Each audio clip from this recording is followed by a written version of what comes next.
Isang linggo bago ang wedding anniversary ni Vic Soto at Pauline Luna, ay ipinanganak ni Pauline ang kanilang second baby sa Makati Med noong January 23, 2024 na pinangalanan nilang Thea Marceline Soto.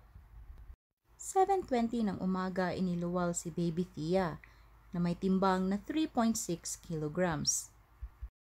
Isang araw bago manganak si Pauline via cesarean section ay kumuha pa ito ng larawan. Isinulat niya sa kanyang caption na nagpapasalamat ito na nabiyayaan sila ng second baby kahit may iniinda itong karamdaman. Napaka-cute at napakalusog ng kanilang baby girl. Bagay na bagay ang kanilang binigay na palayaw na Muchi. Ang unique niyang pangalang Thea Marceline ay kombinasyon sa pangalan ng lola niyang si Cynthia at ang Marceline naman ay mula sa ama ni Bossing na Marcelino. Naging emosyonal si Pauline nang ibinahagi niya kung gaano ka-sweet at maalaga ang kanyang panganay na si Tali. 6 na taon mula ipinanganak si Tali ay saka pa nasundan ni Baby Muchi.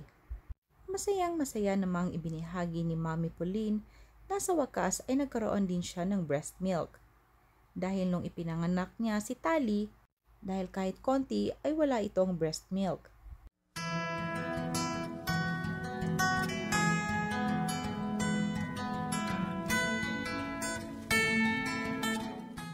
Isang linggo matapos ipinanganak si Baby Muchi, ay nag-celebrate naman ng kanilang 8 years wedding anniversary si Bossing Vic at si Pauline. Ayon niya ay simple lang ang kanilang naging selebrasyon. Lechon manok lang sa tanghali at shabu-shabu naman sa pananghalian. Ibinahagi din niya sa kanyang Instagram ang ilan sa bonding moments ni Tali at Baby Muchi.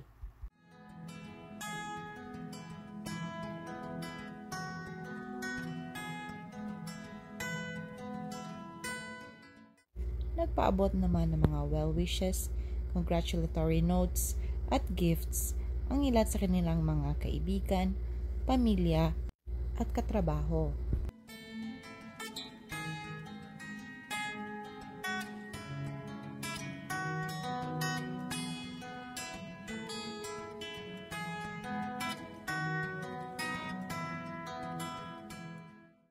Emosyonal din si Boss Vic sa programang EAT nang may sakatuparan ang kanyang hiling na magkaroon pa ng pangalawang baby girl.